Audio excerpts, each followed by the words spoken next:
இன்னைக்கு எப்பவும் போல பாத்தீங்கன்னா அரசு மருத்துவமனையில பிஹெச்சில வந்து பாத்தீங்கன்னா ஏன் clinic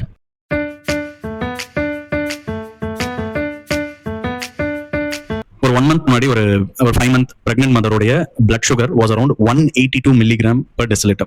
that is post prandial blood sugar. Patient வந்து பாத்தீங்கன்னா இன்னைக்கு வந்திருந்தாங்க 1 month கழிச்சு. இன்னைக்கு அவங்களோட sugar level was around 78 milligram per deciliter. That is post prandial blood sugar. So I was really happy, ரொம்ப சந்தோஷம். ஓகே, எல்லாருக்கும் வணக்கம். நான் டாக்டர் செந்தமிழ் செல்வன், உடலியல் மருத்துவர். It's called as gestational diabetes mellitus. கர்ப்பகாலத்தில் முதலில் கண்டறியப்படுகின்ற சர்க்கரை நோய், அதுதான் ஜெஸ்டேஷனல் டயபெட்டிஸ் மெலிட்டஸ்.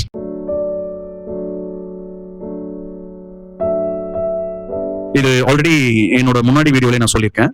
இந்த pregnancy is a diabetogenic state. கர்ப்ப காலத்துல வந்து பாத்தீங்கன்னா எப்பவுமே ரத்தத்துல சர்க்கரையோட அளவு அதிகமாவே இருக்கும். அது காரணம் என்னன்னா, வளர குழந்தைக்கு வந்து குளுக்கோஸ் சப்ளை கண்டினியூஸா இருந்துட்டே இருக்கணும் அப்படின்னு சொல்லிட்டு பிளசண்டா நிறைய ஹார்மோன்ஸை செக்ரேட் பண்ணும். என்ன ஆகும்னா, நேச்சுரலாவே பிரெக்னன்சில இன்சுலின் ரெசிஸ்டன்ஸ் இருக்கும்.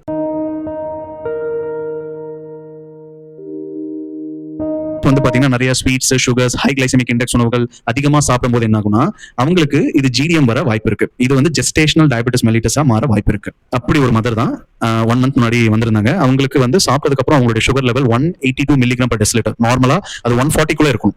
And the mother was already on insulin. அந்த எனக்கு வந்து பாத்தீங்கன்னா ரொம்பவும் வருத்தமா இருந்துச்சு. ஏன்னா அவ்வளவு இன்சுலின் எடுத்துமே அவங்களுடைய சுகர் லெவல் குறையல. இது எங்க போய் முடியும்?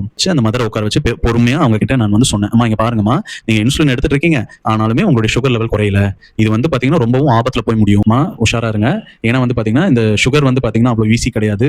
இப்ப வந்து பாத்தீங்கன்னா உங்களுக்கு எந்த சிம்டம்ஸும் தெரியாது, ஆனா வந்து என்ன வேணா நடக்கலாம். இந்த இன்க்ரீஸ் சுகர் வந்து பாத்தீங்கன்னா குழந்தைங்களுக்கு பல கான்ஜெனிட்டல் அனாமலிஸை வந்து கொடுக்கக்கூடும்.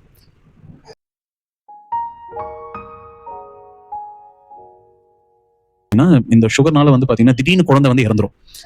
ஃபீட்டல் ஹைபாக்சியானால ஒண்ணு. இன்னொன்னு, குழந்தை வந்து பாத்தீங்கன்னா ரொம்பவும் பெருசா பிறக்க வாய்ப்பு இருக்கு. மேக்ரோசோமியா அப்படின்னு சொல்லுவோம்.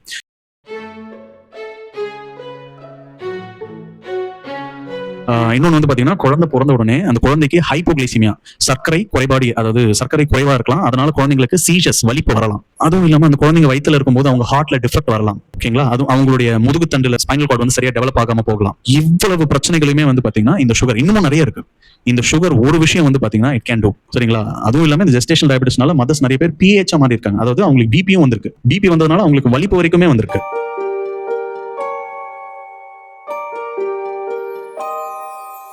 அதுக்காக தான் நம்ம இந்தியன் கவர்மெண்ட் என்ன பண்றாங்கன்னா, DIPSI, diabetes and pregnancy study group in India, அவங்க என்ன பண்றாங்கன்னா, அவங்க ஒரு ஸ்பெஷல் கைட்லைன் சொல்றாங்க, GCT. Okay, GCT oral glucose challenge test. அந்த டெஸ்ட் மூலமா ஸ்கிரீன் பண்றாங்க. எல்லா மதர்ஸுமே ஸ்கிரீன் பண்ணுவாங்க. யார் யாருக்கெல்லாம் 140 மேல இருந்துச்சு அப்படின்னா அவங்களுக்கு ஜிடிஎம் வர வாய்ப்பு இருக்கு. சோ அவங்களுக்கு அவங்க ஜிடிஎம் சொல்லிட்டு நம்ம டயக்னோஸ் பண்றதுக்கான கிரைட்டீரியாவும் இருக்கு. பட்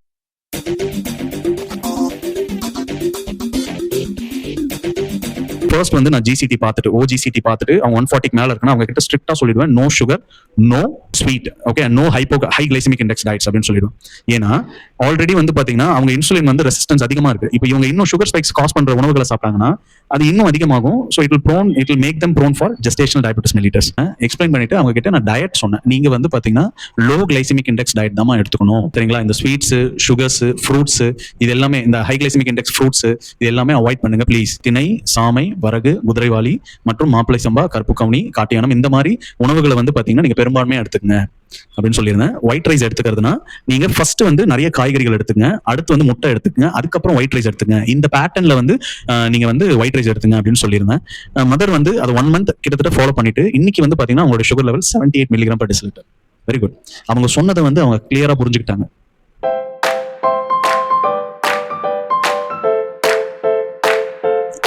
இவங்க வந்து பாத்தீங்கன்னா நான் சொன்னதை கேட்டு டயட்டை மாத்தி இன்னைக்கு வந்து பாத்தீங்கன்னா இன்சுலின் அவங்களுக்கு குறைச்சிருக்காங்க, இன்சுலினுடைய அளவு. ஏன்னா இதுக்கெல்லாம் என்ன காரணம்னா அந்த டயட் பேட்டர்ன் தான். நம்ம தான் இன்சுலின் எடுத்துக்கிறோமே, நம்ம எதுக்கு வந்து பாத்தீங்கன்னா டயட்லாம் மாத்தணும் அப்படின்னு நினைச்சு தவறான ஒரு செயலை செய்யக்கூடாது. எந்த அளவுக்கு நீங்க மருந்து எடுத்துக்கிறீங்களோ அதே அளவுக்கு வந்து பாத்தீங்கன்னா உணவும் முக்கியம். ஸோ ரொம்ப கேர்ஃபுல்லா இருங்க. நீங்க எடுக்கிற உணவை வந்து பாத்தீங்கன்னா பார்த்து எடுங்க. தேவையில்லாத உணவுகளை இந்த பிரெக்னன்சி காலகட்டத்தில் எடுக்காதீங்க. நான் வந்து பாத்தீங்கன்னா ஜூஸ் குடிக்கிறேன், நான் வந்து ஐஸ்கிரீம் சாப்பிட்டேன், நான் வந்து பாத்தீங்கன்னா நிறைய ஸ்வீட் சாப்பிட்டேன், எனக்கு ஸ்வீட் கிரேவிங்ஸா இருக்கு, சுகர் கிரேவிங்ஸா இருக்கு, இந்த கதெல்லாம் இங்க வேண்டாம். சரிங்களா? ஸோ உங்களுக்கு வந்து நான் ஆல்ரெடி சொல்லியிருக்கேன், பிரெக்னன்சில தேவையில்லாத ஹை கிளைசமிக் இண்டெக்ஸ் உணவுகளை தவிர்க்கணும். தேவையான உணவுகளை மட்டும் எடுத்துக்கங்க. ஓகேங்களா? So take care. இன்னும் அந்த மதருக்கு வந்து நான் என்ன டயட் கொடுத்துருந்தேன் அப்படின்னு பார்த்தீங்கன்னா, மார்னிங்ல பழைய சோறு, ஓகேங்களா, 12 hours ஊற வச்ச ஃபர்மெண்டட் ரைஸ், மில்லட்ல செஞ்ச பொங்கல், அப்புறம் வந்து பார்த்தீங்கன்னா எய்தர் குதிரவாளி, மாப்பிள சம்பா, உளுந்து சேர்ந்து அரைச்சு அதில் செஞ்ச இட்லி, தோசை இதை சாப்பிடுங்கன்னு சொல்லியிருந்தேன். அப்புறம் மத்தியான டைமில் வந்து பார்த்தீங்கன்னா மில்லட்ல பிரியாணி செய்யலாம், சாம்பார் சோறு செய்யலாம். அப்புறம் வந்து பார்த்தீங்கன்னா அது என்ன இருக்குது, தயிர் சோறு செய்யலாம். எல்லா விதமான அந்த ரெசிபிஸ்மே மில்லட்ஸில் செய்யலாம். அதை வந்து மதியான டைமில் எடுத்துங்க. இல்லை எனக்கு வந்து ஒயிட் ரைஸ் தான் வேணும் அப்படின்னு நீங்கள் நினச்சிங்கன்னா, ஒயிட் ரைஸ் வந்து பார்த்தீங்கன்னா அது உங்கள் சுகர் லெவல் ஏற்றாத மாதிரி நீங்கள் பார்த்துங்க. அப்படின்னா ஃபர்ஸ்ட் காய்கறிகள் எடுத்துக்கங்க. ஒரு தட்டில் பாதி அளவுக்கு காய்கறிகள் இருக்கணும். அதுக்கப்புறம் முட்டை எடுத்துக்கங்க. ஓகேங்களா? முட்டை 2 முட்டை எடுத்துங்க. அதுக்கப்புறம் வந்து பார்த்தீங்கன்னா ரைஸ் சாப்பிடுங்க. ஸோ இப்படி சாப்பிடும்போது நீங்க சாப்பிட்ற ரைஸோடைய அளவும் கம்மியாகும். நீங்க சாப்பிட்ட அந்த காய்கறிகள் வந்து பார்த்தீங்கன்னா உங்களோட சுகருடைய அளவை அதிகப்படுத்தவும் விடாது ரத்தத்துல. சரிங்களா? நைட் டைம்ல வந்து பார்த்தீங்கன்னா அதே மாதிரியே இந்த மில்லட்ஸ்ல ஆன தோசை,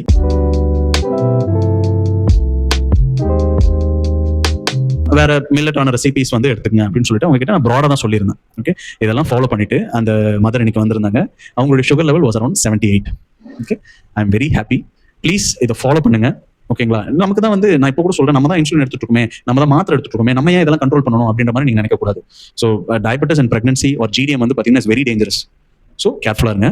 தேங்க்யூ.